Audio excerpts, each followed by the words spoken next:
Hello,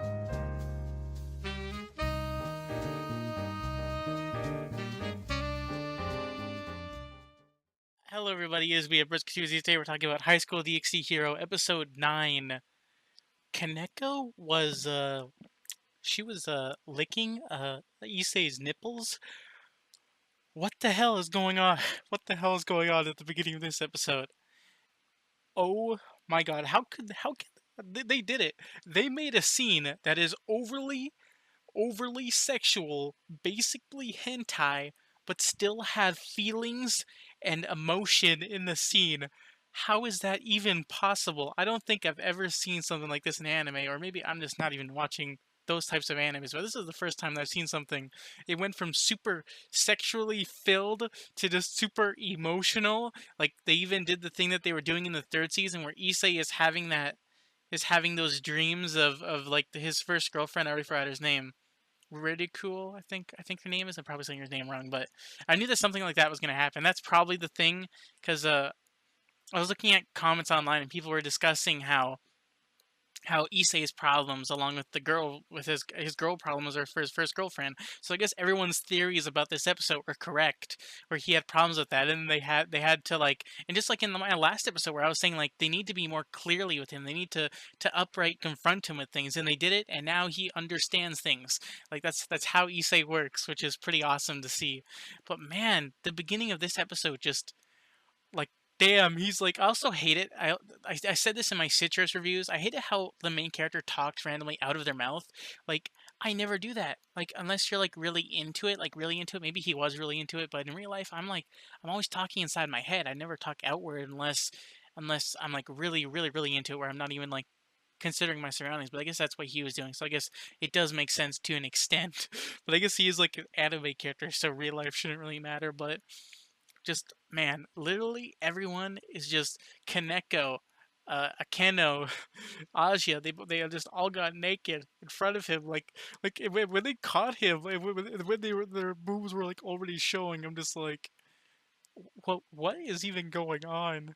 Like that's such a weird scene to just go into with everything that was going on. But at least like Zenivia and Irina also came in, and they both stripped and then were going on to him, and then they were all like in an orgy-esque position.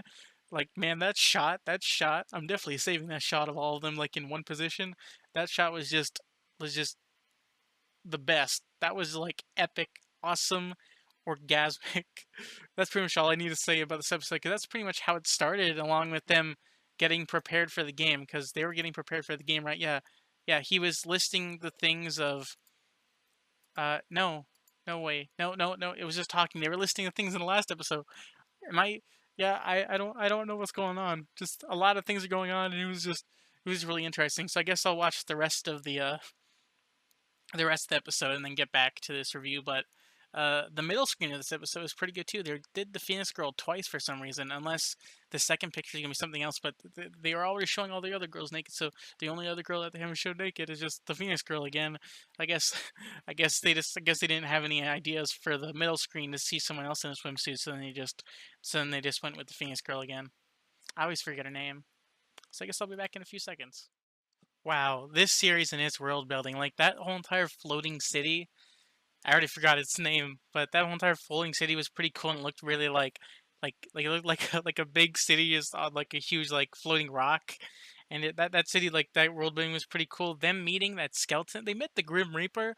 I don't know, but I'm just gonna assume that's the Grim Reaper. For some reason, him and Issei had like beef. Like Issei was kind of like off-putting when you saw him. I don't think he met that skeleton guy before, has he?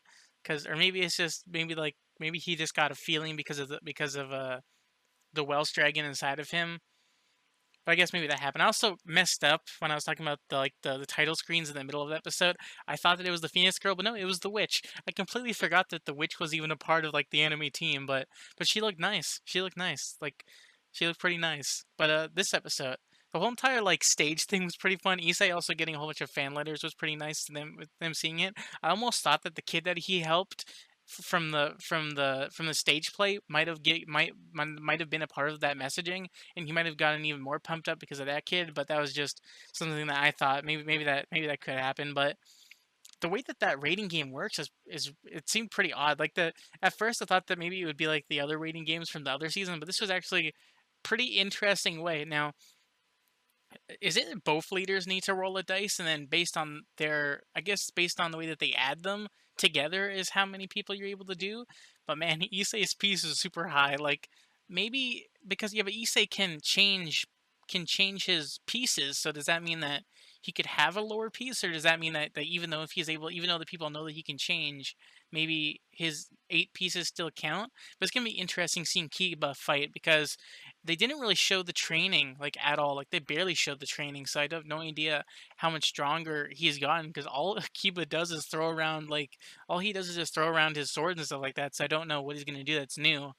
Because I think that's all he can do. Yeah, all he does is just use 1 or 2 swords. He can just summon a whole bunch of swords. He can also do that thing sort of like that anime girl can do, where he can shoot up a whole bunch of sword spikes at the enemy. So I hope that the fight isn't just him swinging around a sword. Like it's okay if that's fine, because it still might look cool, but other than that, did anything else happen? Oh, I think it was just them getting ready for the match and them talking about it. But Issei getting pumped up was also pretty cool. I can't wait to see what happens in the next episode. But that's pretty much all that happened. Oh yeah, one last thing before I go. I can't believe that the Phoenix guy Riser, he was such an asshole before, but seeing him change completely into such like a charming dude. Is that because they had Issei meet him up in an OVA? Was that OVA like canon? I guess it was. I guess those side stories are kind of canon. Also, can't believe that I don't think it was this episode. Maybe it was this episode. Yeah, it was this episode, right?